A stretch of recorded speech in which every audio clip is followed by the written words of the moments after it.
ঢাকার অন্য অংশে 1 ঘন্টা থাকে, এখানেও 1 ঘন্টা যেন বিদ্যুৎ না থাকে। সংসদ তো চালু রাখতে হবে, সংসদ বন্ধ করা যাবে না।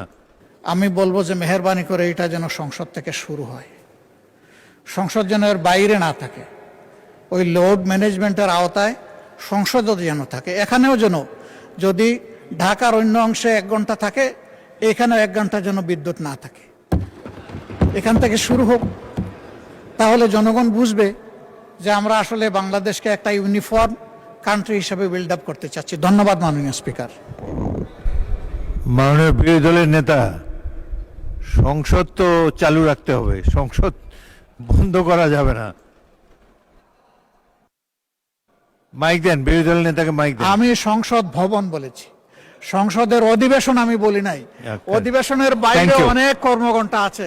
ধন্যবাদ। আমি সেই কথাটাই বলেছি। ধন্যবাদ মাননীয় স্পিকার। ধন্যবাদ।